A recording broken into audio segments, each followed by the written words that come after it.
Welcome to another episode of Meenal's World, and this week I have the lovely Manjit Gill from Binti International here with me today.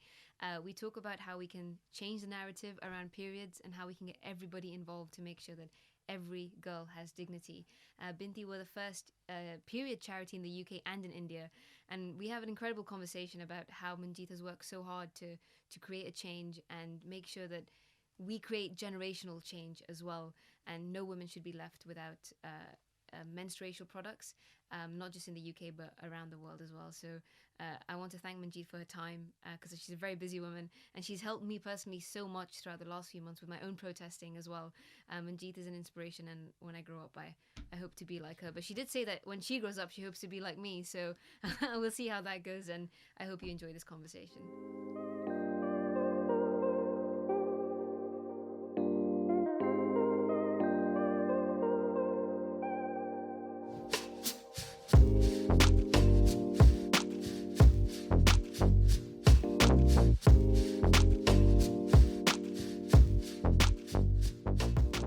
Here we are after coronavirus, and we were supposed to speak to you, well, about 7 months ago, weren't we?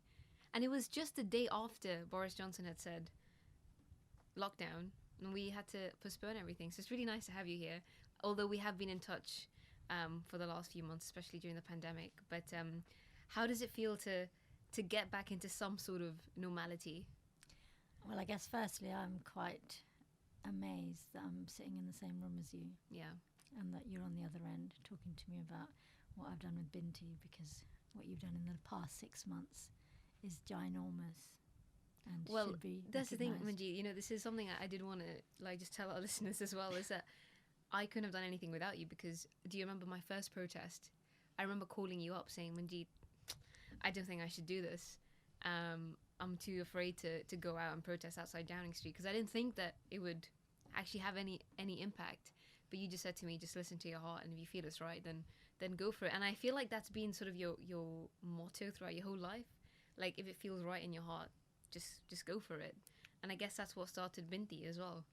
Well, my parents named me Manjit, and that essentially means follow your heart, right? Oh, right, I didn't know that. Overcome your mind and follow your heart. So I guess growing up, my motto in my life has always been, where there's a will, there's a way. So if I want to do it, I will do it. Yeah.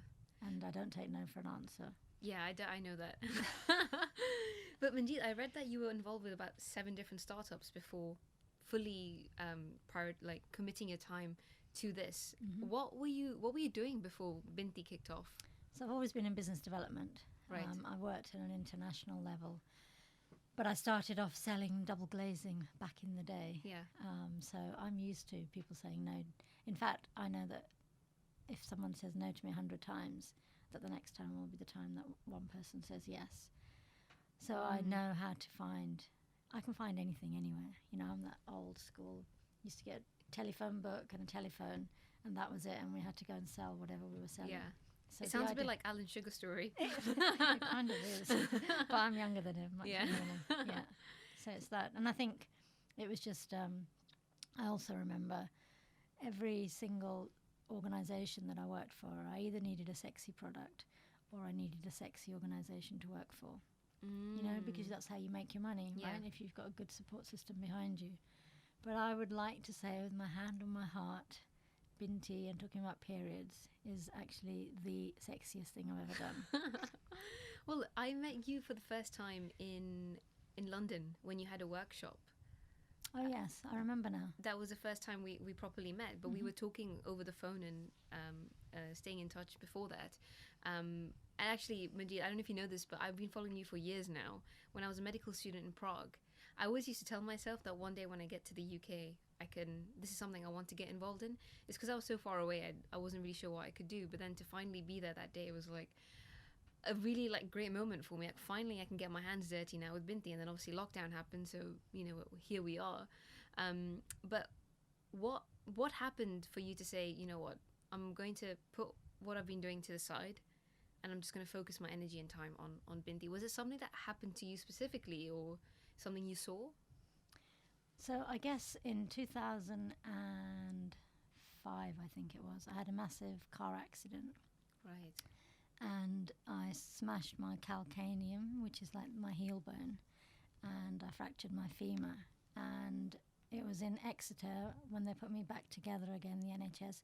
They put in a pin that was too big, and they kind of just mashed my foot back and put it into a plaster. So it's called a conservative approach to healing. But it took me 7 surgeries and another 5 years to learn how to walk again. Really? Yeah, and that was kind of the age where I turned from my 30s into my 40s. Yeah. So, you know, that 5-year period, like I was wearing jogging bottoms every day or whatever, or wearing comfortable clothes, I kind of just lost who I was. Because I came from a very sales, high-end background where I'd be wearing nice clothes, driving cars, blah, blah, That's blah. kind of how I feel right now, Manjit, being a new mother. The time will fly. You don't even know where it went. And I guess at that time, I learned how to walk again. That was a big thing. So I'd started looking at what I wanted to do next. So during this time, you stopped working? I stopped working. I couldn't work because I couldn't walk. Right. But I did have Aaron. Okay. So that was the only thing that I could do. And I had do you know what an Elizabeth frame is? I guess it's a walking aid? It's like, you know how you sometimes might see someone with a broken leg and they've got the outside is like, oh God. Oh, I know what you mean. Yeah. Right, so Aaron learned how to walk by holding my frame. Oh, right. How old was Aaron? Well, I fit him in because I was told that I was going to have surgery at this end and then I was going to have surgery at that end, and if I wanted to have a baby, I had to have it in the middle. So wait, you had this accident and you were pregnant at the time? No, Okay. I had to become pregnant at the time because I knew that if I didn't have my baby and during that time, I would never have had him. Right. Okay. Fine. Does that make sense? Yes, that does. So you yeah, had so the it was accident. planned. Yeah, So you, I was going to have him, or I was planning to have a baby before Yeah. the accident, and then I had the accident, and then I knew that the next few years of my life was going to be buggered with surgeries and stuff. So then I decided that I needed to fit him in. right. Okay. Fine. So it was planned. So you had the surgery and then you were obviously dealing with a newborn as well. Yeah, so I had 7 surgeries. How did you do that? Because I mean, I'm fit and healthy in like medical terms, and I've got my newborn at home, and I can barely even. Sorry, you were pregnant with a baby and you were campaigning outside Downing Street. So it's kind of the same thing. You just got to do what you got to do, right? Yeah, I guess you get like this switch in your head where you're just on this mode of go. I mean, if I look back now, a year ago, I was just thinking about this when I was driving here. So a year ago, I would never thought I would be heavily pregnant protesting outside Downing Street, and then doing all of these And interviews. in the Vogue magazine, come on, let's just talk about the flashy bits as well, right? But I never thought I'd be there. But it also it was a point of just, you know, you get that switch in your head, and you just like, it's either this or nothing. And I guess that was your mentality as well. Yeah, but it's one of those switches that you switch on when you're quite, or somebody switches it on when you're quite young, Yeah. and then you never really switch it off until Yeah. you decide to. Right? Has yeah. your switch come off? It's not off, is it? No, it's always just, on. Yeah, it's always on. But I feel like I just put it up a gear Yeah, over the last absolutely. few months. Yeah, because you have to, because you need to get over the hill Yeah. that you're Yeah. starting to climb. Yeah. So you had this accident, and then you're going through all these surgeries, and then was that when you decided to say, okay, I want to find a different initiative in my life? I was trying to work out what I wanted to do next, but I found that while I was doing that, I started traveling again because I had a little spurt where I wasn't able to travel so much. And I remember that one year I'd gone to Dubai, and I was in Dubai, and I could see women, like really beautiful looking women, and they were covered in top to head in their burqas. And I could even smell them as they walked past, and I could see their shiny red toes and things, right? Yeah. And then I went to Thailand, and I could see these young girls they've still got their baby fat, dancing on dance poles. And there was just a part of me that I was just, you know, we go through so much, right, as women, to deal with just the normal stuff. So I'd given birth. Yeah, I wasn't feeling sorry for myself, but I knew I had to fit him in. So I'd given birth, and I was looking at opportunities for myself, and suddenly the world seemed a little bit more restrictive. So I wasn't quite sure what I wanted to do, but as I was looking at what other women were doing, and I guess I was just getting this feeling of unfairness. And So then you felt like the world was unfair to some women. that women work so hard in everything that they did, and they had to do twice as much as men do to get anywhere in life, right? Did you feel that in your business industry as well? Well, in 'Cause my not business on- industry, I guess the reflection on that is there was only about 5% women in the sales world. I remember when I was, can't remember what the company was. I think it was Cable and Wireless. We were selling cable television. There were 100 salesmen, and there were 5 women. And the 5 women, we were always in the top 10 sales numbers. So I've come from a very male-dominated space. But did you ever feel that, not only because you were female in a male-dominated space, but also as a South Asian woman as well, did you feel like that friction as well, or? If I did, I chose to ignore it Mm. because I didn't let it. I didn't let it become me. I think men have a much more difficult time in terms of moving up the ladder, and they're seen by the colour of their skin than women do. I think this is my experience, and I know because I guess now the conversation is, well, did me being brown have any restrictions on me? Yeah. And I don't think it did in the outside world. Obviously, it did on the inside world, right, with family and stuff, and all the wings that were clipped. Yeah.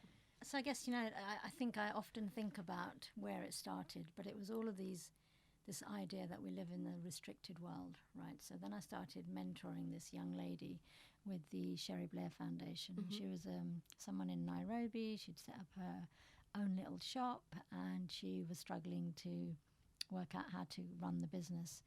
So we used to speak every week on Skype on a Saturday, and despite the miles, our lives seemed quite similar until one day she said to me, Manjit, do you know that women in Africa don't have access to period products? How did your lives seem similar? Well, she was running a business. She drove a car. She lived in a modern world. It wasn't that she lived in like a rural village. She came from a rural village, but she went to university. So there was similarities in that sense. Yeah. And I think if I look back at all of those things that happened, this idea that women don't have access to period products, that one time in the month where maybe I could have been vulnerable, I'm not obviously, but if I had been, I know I wouldn't have done anything if I didn't have a pad. And that was what sparked this. So it was thing. just that one conversation, that one thing that she said to you that made you think, I need to do something about it. And it wasn't that I actually thought I need to do something about it. I just started doing some research. Right.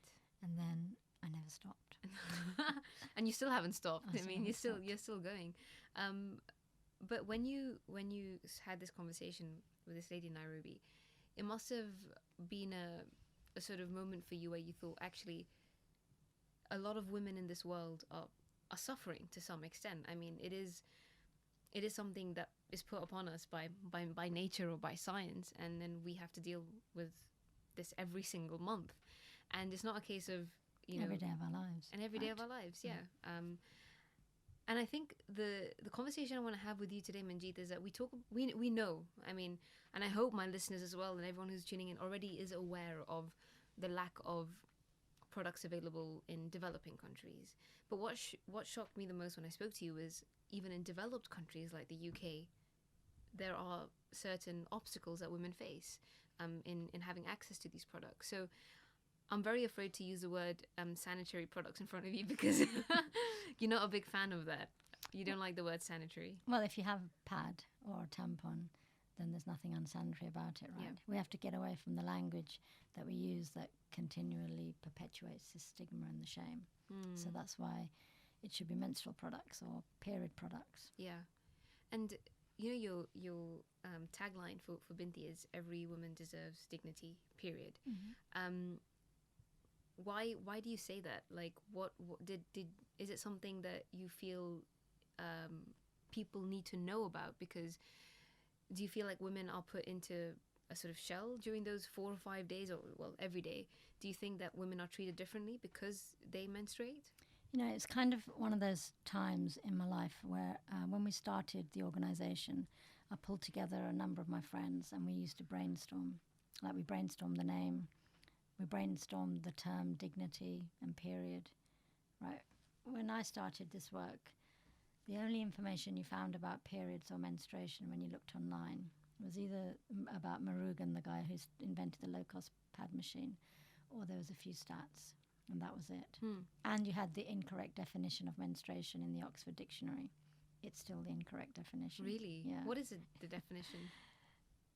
A period or a menstruation is when a woman who is having a sexual relationship starts bleeding once a month. Really? That's the definition of it? Something along those Yeah. lines. Yeah. I mean, what about all the girls that don't have sex and they start their period at 9? Yeah. And Yeah. what about until they do start having sex? That could be 20 years, 15 years, 10 years. So, yes, it's absolutely wrong. But anyway, the point I was trying to make was there just wasn't anything.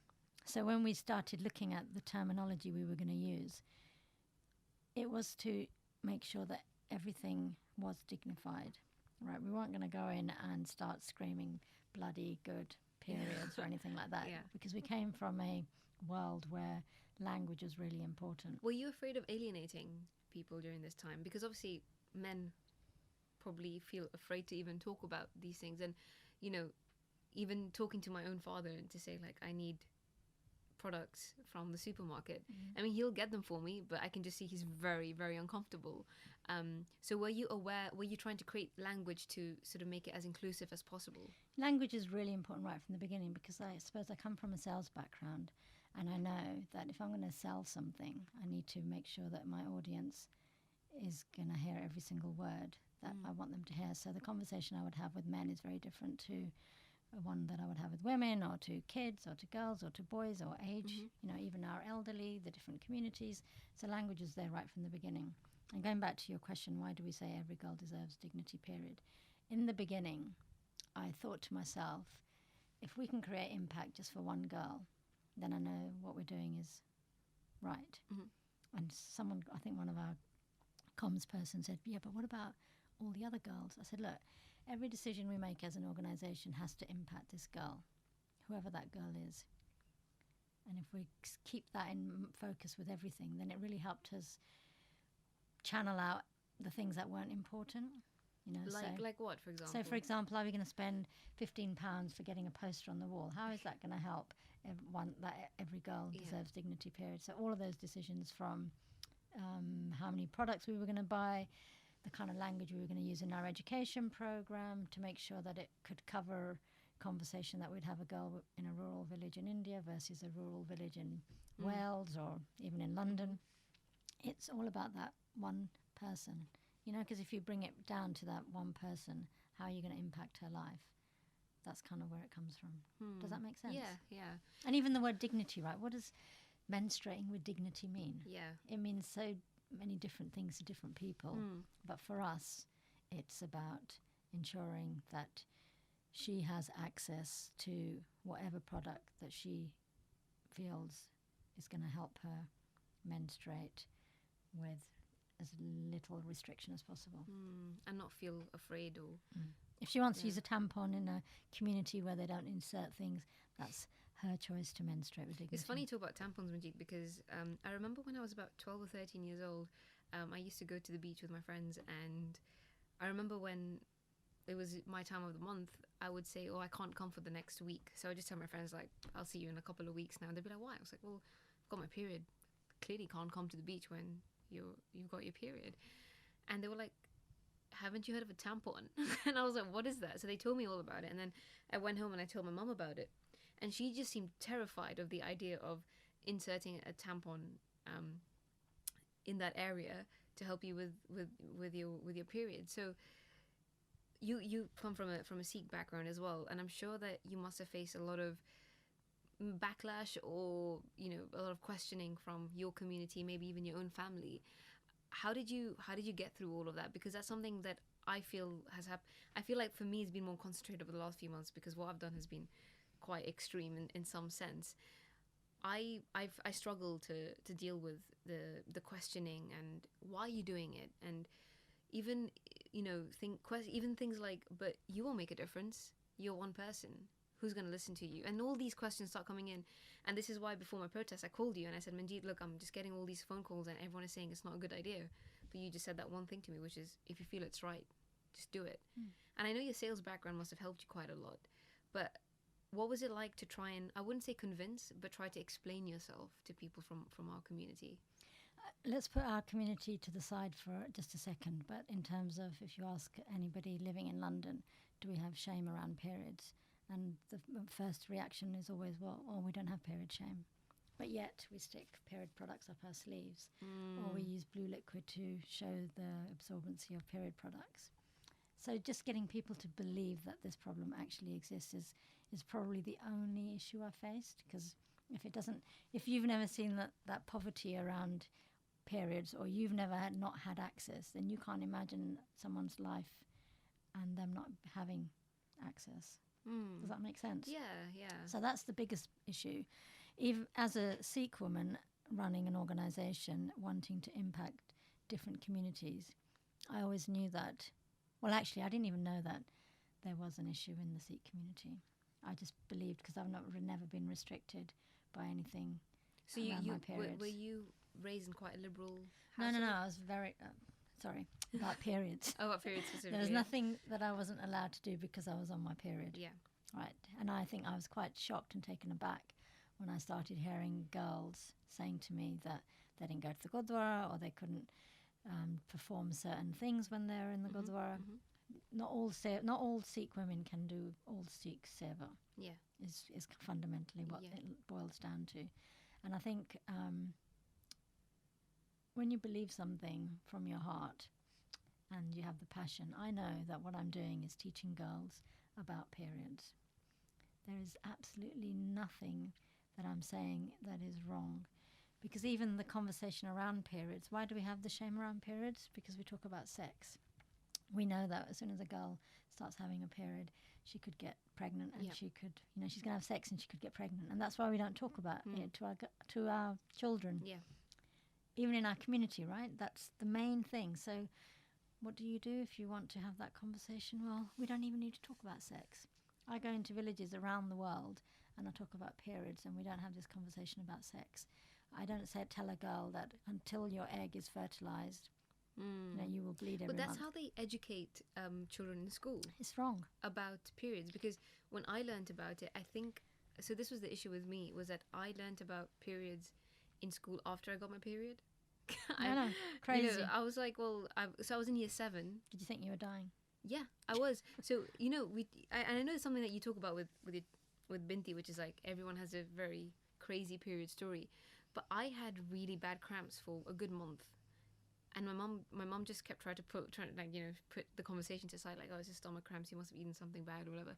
And it was only when I realized that I was bleeding when I said to my mum, like, I think there's something wrong. And even then I still didn't know what a period was.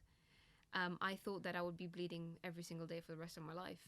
It was only the year later in school when they started talking about it that I realized why we have periods and what goes on. So I think the education system in itself is flawed. And it's something that we need to change. And I know that's something that you're very involved in as well.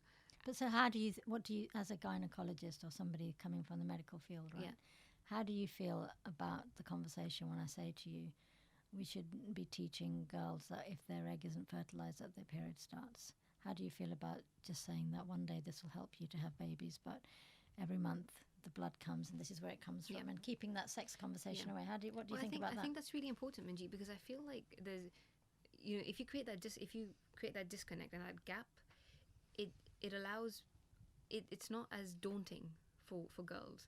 I mean, I can't imagine at the age of 10 or 11 someone telling me about being pregnant. I mean, it's scary, right? You think that, you think that the fact that you're already bleeding is scary enough, and then to add that narrative into that is just not right, I think. Well, sometimes some communities celebrate and say, you're a woman now. Yeah. You're a woman at 9. It's like, what is that all about? Yeah. How is that ever going to empower them? Like, I've seen in India, for example, they have these celebrations that, oh, now she's a woman. But then they hide her in a shed. No, but when they're menstruating. Let's go back to that, what you just said, when they celebrate that she's now a woman. It's because they're showing her fertility and how ready she is. They're basically selling their daughter. It's not a celebration. Let's look at all the reasons for why they celebrate. Is any one of them there to really empower that girl to finish her education and have a good life? Yeah. It's not, is it? Yeah. It's all about, I've got a daughter and she can get married. How can you change this narrative to empower women and say having a period is something, as you say, to have dignity? How can you change that narrative? It's just through continuous education and awareness, and maybe we can't change the conversations with the generations gone behind, although I'm not afraid of that, and I'll always... Well, you're not afraid of anything, Manjit. I'll always try and have that so like if I was going into a village, right, and in order for me to speak to the girls, I go for the mother-in-laws or the bibis first. Yeah. Because if I get their buy-in, I can talk to anyone. No one can get in the way. It's a generational thing, isn't it? It's a generational thing. You've got to get that permission. Right? Yeah. So, and those women, I've had some amazing stories. And yeah, they sit there with their feet up on the table and they're like, what do you mean they want sanitary pads? In our days, we used rags and everything was fine. And then you say, yeah, but what about when you didn't have a rag? What did you do? Yeah. And I remember this one lady, and she was the most funniest woman I've ever met in my life because she was stern, straight, didn't want to talk about anything. But after she heard the other girls speaking, she said, oh, I went to a wedding once when I was 20-something and I didn't have anything. So I went into the kitchen, the rasoi. I went into the kitchen and they had a kitchen towel. It was a white, brand new one. A white one? Oh, no. And she took it, she used it, and she felt so naughty. Yeah. But she was so proud of herself because she was able to remove that fear and just say, this is what I need and I'm going to use it. But she laughed so hard, and she had everyone else laugh so hard because she was the strict mother-in-law, and the daughter-in-laws were sitting around her, and they were like absolutely horrified that the mother-in-law had been naughty at some point in her life. So, but it's every girl, woman has a good, bad, or an ugly period story, and if you can start sharing them, we have conversations with people where the room is completely quiet, and as soon as you start sharing your own story, then everybody opens up. But you know, the issue, the thing that I find very fascinating, Manjit, is that you have started something that is so broad in a sense. I mean, you've gone all over, well, mainly all over the world really, to talk about periods, and in different countries they have different languages and different tribes and different cultures. So when you started this, did you ever imagine you'd be at this stage now? So in our first year, we were at Canary Wharf. We're in the shopping centres. There's 3 shopping centres, and we had a stand at each one for like a period of 3 months. And I remember standing there, and they paid for our stand. We had stickers on the ground, and I was standing there thinking, oh my God, I'm in the financial district of the world talking about periods. Like, what am I going to do next? Like, I couldn't imagine anything bigger or better than that. And plus, we had people coming up to us in suits and saying, do you know that your signage, it looks like you're talking about periods or something. You're like, we are. You might want to consider that. Yeah. And the conversations we had were brilliant because it was the first time we were face-to-face with Londoners talking about periods, and the conversations were mad. You know, from men not knowing what a period was. Well, you bankers. I want to ask, like, men in suits, right? Who you would think are very well informed and educated. Were there people at that time who just didn't know what a period was or didn't understand? Most men don't understand what a period is. That's the truth, isn't it? Unless they have a wife who they listen to and she's told them everything. But if not, you think men, well, you know, at least I won't say you think because you've seen it yourself, but men just don't understand what a period is and why it happens. I mean, there's so many, actually, you say that the conversation about periods, I never use the word broad. I would say that it's like a 360 thing. I don't talk about anything else because it is so broad. Yeah. The men might know that you bleed every month, right? But some men don't know that some men think you can stop your blood like you can hold your pee in. So why is it? Yeah, why do you need to worry about having access to a period product? Wow. Some men think you might bleed for 5 days. They don't understand you might bleed for 2 or 1 or 4 or 7.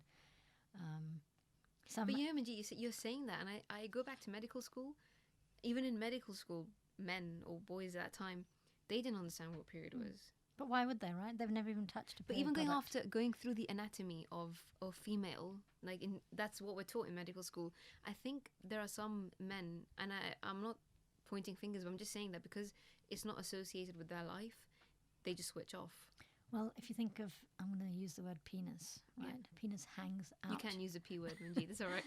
It hangs out of the body. Yeah. Even a woman knows what a penis looks like, even Yeah. though she may never have actually seen one, right? Yeah. She can imagine it. But when it's the vulva or the uterus or the vagina, and Yeah. it's all internal. So the only external bit that a man might see is that plastic bag sitting in a bathroom cupboard. That thing they would never touch, right? Because it's sanitary. Well, why do you think specifically it's very important to bring males into this conversation? Because I've seen the team at Binti and I've seen the ambassadors. There are also male ambassadors and people involved with helping a charity. Why do you think it's just as important to have men in this conversation? To be honest, when I first started, I wasn't really thinking about the men. And I remember one of my early conversations with a friend. We sat down, it was him, his brother, and I had one of my female friends. And his brother went into this massive conversation about how every month his life was miserable because his wife was on her period. Yeah. And all I remember was my blood was boiling, and I was thinking, it's not about you, it's about her, and maybe you should consider why she's feeling like that. Yeah. And then my friend said to me after the meeting, he's like, you're not going to get very far if you don't take the men into the same conversation. And it took me some time to understand that in order to create lasting change, you've got to have every person at the table, right? From the black, all the labels you can think of, right? Yeah. Because it affects everyone. If a man knows about a period, then he can help his daughter, his sister, his wife, his mother, his friend. The next generation boys, maybe we don't have to have PMS jokes because they understand it. Maybe we can create an army of empathetic men who are always going to be able to have that conversation without thinking that it's like a big, massive thing. Aaron, as you know, has gone through the sex education at school, and he understands about periods because of the learnings that we've given him. Yeah. But when he did have his sex ed, he was it was the last year of junior school. Yeah. He came home and he said, "Mummy, we had sex education today, and I did the normal thing that every other parent does where my insides fell, and I thought, oh my God, please don't ask me any questions." And then I said, oh, well, what happened then? He said, well, they separated the girls and the boys, and they told the girls if any of the boys ask, just say they're sweets, right? Okay. This was only 2 years ago. Yeah. Right? Can you believe that in the UK, that this is what's still happening in education? And then he said, and Mummy, I think I probably need to use pads as well. I said, what do you mean? He said, well, we get wet dreams, don't we? So my son, who knows everything about periods, was completely confused by the education that he was given at school. Wow. So I can't even imagine someone who doesn't have a mother like you who's doing this kind of work. They would probably just come out completely dazed. Like, what? Perhaps if I wasn't doing this work, I would be of the same thought that boys don't need to know about periods until much later, because we protect our kids, don't we? Because if I don't want to tell my daughters about sex until they need to know, then I don't want to tell my boys either. Yeah. Right. So it comes from that. But if we can just clarify that periods has got nothing to do with sex, it's just a normal body process, then I think we're on to creating. Because I think it's really important that we, as you know, as I said before, to use this conversation to empower women. Because I feel like having a period for those 4 or 5 days, for me at least, I feel quite, I would say, weak in the sense that I'm tired or I'm in pain and I can't really do much. And it's like some people see this as, you can say a bit of a disability, in the sense that you can't perform your daily tasks like you normally would.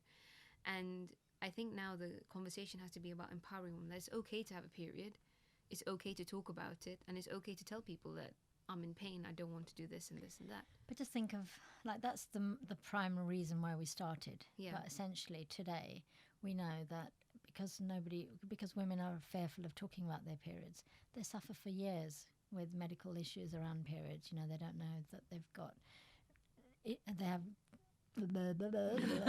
PCOS or endo. Right, all of these things. But then it also has an impact on their mental health as well. Of course it does. And I know now in my life that every day my life is bothered by its hormone level. Like my hormones play such a massive, my hormones, our hormones play such a massive part in our lives, and we just quietly suffer with them every day. And the only reason we do that is because we just don't know how to have that conversation. Yeah, because Like- you can't go into work and say, I mean, I feel like when I'm at work and I'm in pain or whatever, I'm not feeling well. It's not, for me. It feels like it's not a valid excuse to say I'm on my period.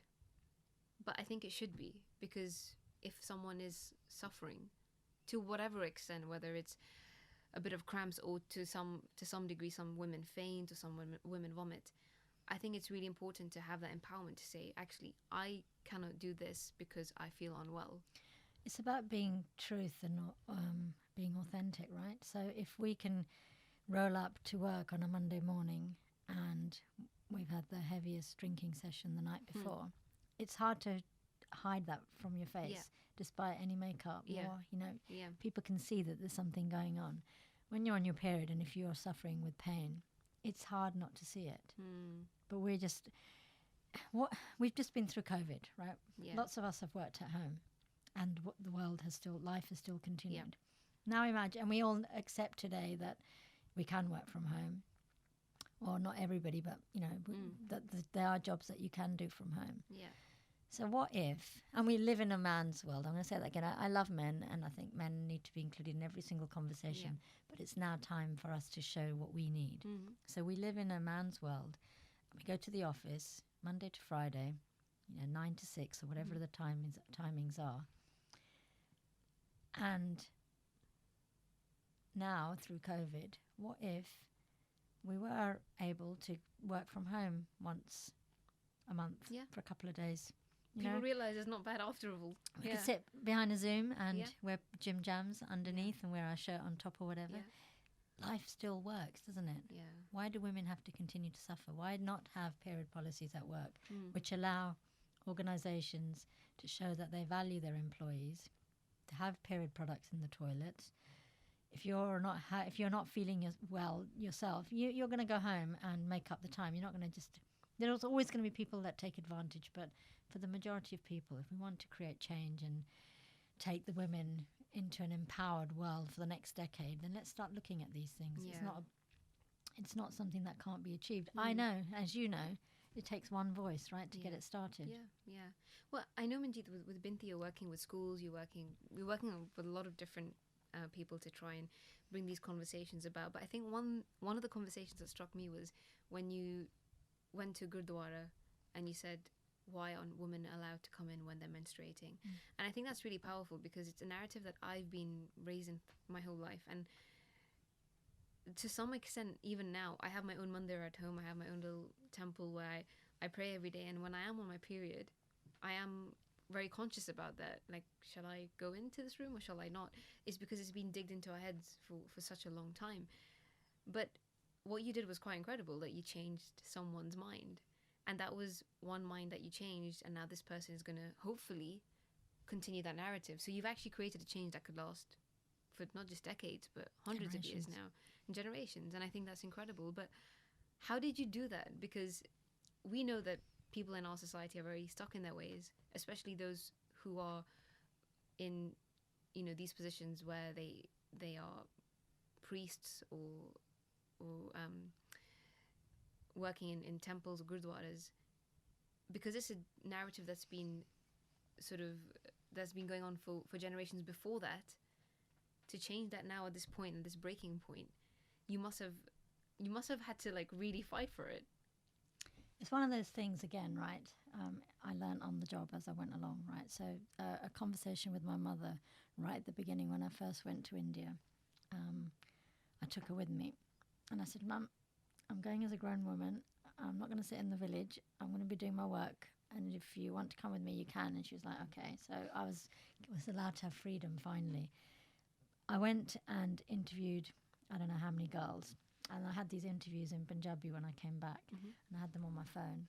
So I gave them to my mum to listen to. And she listened to them, like 3 or 4 of them. And then she took the phone and she threw it across the manja. And she's like, why do you have to do such a dirty job? And I just laughed. I thought, oh my God, my mum, really? Yeah. I didn't know how deep it was, right? Then about 6 months later, she phoned me and she said that she was running a collection drive for some charity.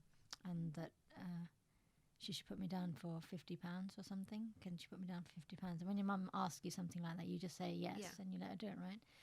And then I said, but Mum, you do know that I run a charity, don't you? She said, well, your women have rags. These people don't even have anything to eat. So I thought, okay, I'll leave it as that. Then 6 months later, I was due to go on a Sikh channel television show. Yeah. And I made the mistake of going to my mum's the day before, as you do, because I went in a onesie. It was cold. Yeah. And I didn't realise that she had guests over. Oh. So I'm sitting there with my mum, and my mum says, make sure when you go on television tomorrow, you wear proper clothes. Yeah. I said, Mum, you're worried about what I'm going to wear. I'm worried how I'm going to speak to Uncle G. He's got white beard and turban. How I'm going to speak to him about periods. And she says, don't you dare speak to him in Punjabi or about periods. You speak to the girl in English that's sitting with him. Yeah. And then this remarkable thing happened, because the very next day when I spoke to him, he said, well done for the work that you're doing. It's really important. It's about time that we started talking about these things in our community. And when I saw my mum next, you know, she had this, oh, my daughter. Ah, so now it changed. It changed. And the reason it changed is because she saw someone that she respected clarify that this is important work.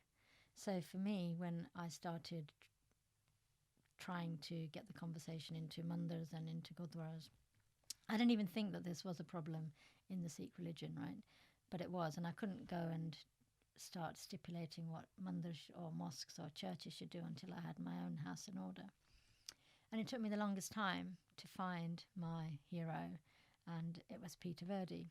Peter Verdi, who, you know, one of our ambassador patrons, he stood up and said, what do you mean women aren't allowed to do certain things when they're on their period? He told me that he has a little Gurudwara in his house, and that his wife told him that his cleaner refused to clean that area because she was on her period. Oh. And he was really, because he didn't really, I don't think in the beginning when I first met him, he really understood the issue. Yeah. But after the conversation we had, and then the subsequent conversations we had in the Gurdwara and stuff, he could see that this was massive. Yeah. And to be honest, he can talk about periods in Punjabi much better than I can, or any woman that I've ever heard can. Yeah. And it was with his support and with the committee, Gurpreet Anand, another man, who stood up and says, no, this can't be the case, that women don't have access. That they said, yes, let's get this into our Gurdwara. And then I remember a few weeks later, as we were planning for it, I spoke to the Gyani, the priest. Yeah. And it was a really interesting conversation because I was terrified. And every time I've spoken to a man that in a certain sector that I haven't spoken to before, I have this nervous feeling inside, like, what am I going to say? How am I going to say it? What's he going to think? So I remember speaking to him, and I was speaking in Punjabi again, and he said, yes, but I'm not sure that I agree that women should sit and do seva behind Maharaj's beard, because what if they are on their period and they leave a stain? I said, that's right. You know, it is something to be concerned about. I said, but what about men who might sit there and fart, or might pick their nose, or they might have dirty feet, or they have bad thoughts in their head? Yeah. You know, how does that work against someone who's really trying, a woman who might really be trying? And I don't know what I did, but I managed to press those buttons with him, and he understood exactly what I was saying. And then when we launched the period policy, we did this massive campaign, video campaign. It went all the way to India, and it was like, you know, it really did well. This conversation that we had with the Gyani afterwards, just to stipulate why he did it and how he did it and the importance of it. Like, he is the most eloquent, this conversation. You know, I couldn't even imagine. I even remember being in the Gurdwara and standing at the podium to talk about the campaign, and I was thinking, oh my God, I'm in a Gurdwara. I'm about to talk about periods. Yeah. How am I going to do it? And I'm pretty sure my voice must have sounded even quieter than it does normally. But I did it. And I guess that for me was quite a massive thing. Yeah. It's to sort of break that obstacle in front and crash it, and then you're free to carry on and have these conversations as you go ahead. It's our own stuff as well, isn't it? You know, like it's you all said, it's all in our own heads. yeah. No one cares really. Yeah. It's we think that they care or that they're going to judge us, and but when you stop judging yourself, then it's just a lot easier. What's been the biggest challenge you faced? To be fair, I don't really see challenges. Of course you don't, Manjit. That's the honest truth. Like, that's if I'm disheartened, you know, I might have a rubbish day at work. Yeah. I'm really fortunate. Something mad happens. Right, if I say, oh, God, I don't think I can do this anymore. Why am I doing this? Why don't I go and get a proper job or something? Yeah. Then something stupid like an 81-year-old woman will call me up and say, I'd like to give you £10. I'm just waiting for my pension to come in. Oh. You know, crazy things like that. Yeah. And then you think, how? Well, did this woman... I think you hit this sort of moment as well when COVID hit.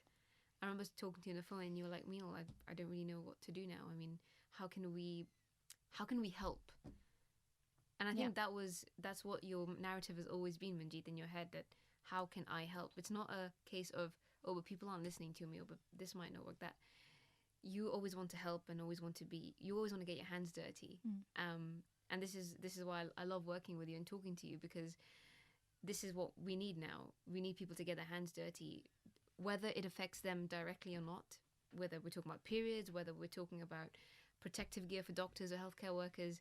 Everybody needs to get their hands dirty now, because we all need to create a change. And we discussed over the phone that maybe masks could be something that we could help our communities with. And it was funny because at that time, no one was talking about public face masks. But I said to you, I remember saying that, look, I think there's going to be a point where people will need it, because hospitals are running out, and the community at some point when they start going out, they will need masks. So we spoke about it, and then you found a solution, because a lot of charities have been affected by the pandemic. You've had to stop going to schools, doing your traveling. So what was it like to sort of switch your, from going to making menstrual products to making masks? Well, last year we set up this sewing club in local to me, where we had about 16 women. And then it changed, the numbers changed. But these old women, they didn't have, I'd hate using that term, old women, but they're like my grannies, right? Yeah. That age. Yeah. And they would meet every Monday. We had donated fabric from Able & Cole, this fantastic company. We've got garage full. And the idea was that we would make stuff with them. We started with making tote bags, which we could sell, because we thought, this will help us to generate some cash. And then, because we wanted to bring something back to the people that we were working with, we made period bags. And these period bags are designed for girls to put period products in schools. Yeah. So we already had this up and running. And then after that conversation, and this was just maybe 2 days before the lockdown kicked in, like really early, right? I spoke to the women. They were beginning to shut down the sewing club where they were working, but we put together a pattern. I found a pattern in Wuhan, right? And the idea was to put a pad liner in the mask so that we could have extra protection. And they started sewing these masks. And if you think about when in the 70s, my mum, she used to sew things for CNA and all of those guys from home. And what they would do is they'd have different parts of the process and drop different bits to like a people. factory line sort of thing. Yeah, but different people, right? Yeah, So the first person would cut, the second person would iron, the third person would sew the handle, and then they would. So these women, what we did was, they live in a place called Whiteley Village, and it's like a big social housing compound. There's about 450 people that live there. My sewing club, bless them, they would take one bit of the process. Once they finished, they'd put that in a bag and they would leave it outside the next person's house. And then that person would leave it outside the next person's house. And this was during lockdown, so they weren't allowed to go anywhere, right? Nobody was coming into the house or anything. And it was the most amazing thing. I had them in a WhatsApp group. We were speaking every day. They would talk about the different fabric they used, or the colour, the new style that they put. We went from having straps and then having the elastic. And they were so happy that they were able to impact the lives of people in their community. Yeah. Right. I remember we used our masks for your masks, or our masks, Binti masks, for our protests as well. And imagine that, right? So these women Yeah. are sewing these masks, and suddenly It's on the their front mask pages. on the front pages. They Yeah. were so proud of them. Yeah. I mean, they're all proud of you, but they were so proud of themselves. Yeah. Because But I was so happy to involve them, and I think that was the great thing about it. At a time where elderly people and vulnerable people were scared what was going to happen over the next few months, because obviously sitting at home is not healthy for anybody. But to give them this task to help society and to help our community was an incredible thing. And I remember meeting Sue the day on of the second protest, and she was just so happy to meet us as doctors and say, look, here are our masks. it really was one of those things where I actually thought everything that I'd done in my life was about that moment, about getting these women to sew masks. Because if they weren't doing anything during lockdown, there would have been a lot of unhappiness. Of course, yeah. Right, so they would get out of bed. They went from sewing 2 hours a week to sewing every day, 7 days. You know, Yeah. that's how crazy it Yeah. was. So Manjit, I mean, I could go on forever talking to you, and I know there's a lot more you want to do with Binti, but I have a question for you that I've been thinking about for a long time, because obviously what I'm doing with doctors in protective gear is, for me, it's really important to stick at a grassroots level, right? Obviously we need political changes to be implemented to create the change that we want to see, but it's very easy to sort of lose your way as you go along and sort of say, okay, but if I change my stance as someone from a charitable organization, then maybe I can make more change by going into politics, or by going into number 10 or into Downing Street. And I know that it's something that you've looked into as well, but how do you keep everything apolitical and make sure that everybody in the community understands what you're doing and you stick to that? Because I know that once you get into politics, things can get very, very tricky, and you would lose your connection to what you wanted to start with from the beginning. So how do you stick to keeping everything at a grassroots level? See, it's about decorum, dignity, and language. Your language is the same. Your language, you decide what the language is, and it should be the same despite any political conversation. You know, the conversation you have about what you're doing is designed for your audience so that they understand and they're going to create change. So it's that. And then my tagline, every girl deserves dignity, period. If anything that I'm doing doesn't affect that, then I'm off track and I need to go back on track. So that's what keeps you grounded, going back to that one line. To these things. And my last question, Manjit, for you is, where do you see yourself in the next 10 years? When I grow up, I just want to be like you. Well, when I grow up, I want to be like you, Manjit. Well, thank you for joining me today, Manjit. I really appreciate you coming down, and there's so much more I would like to talk to you about, but I think we'll have to leave it at that for now. I mean, hopefully next time we can talk about everything else, and maybe we'll be traveling around the world soon together with baby Radhika as well. That's the dream. Yeah, that's it. I think let's expand it. Yeah. Thank you, Manjit. Thank you.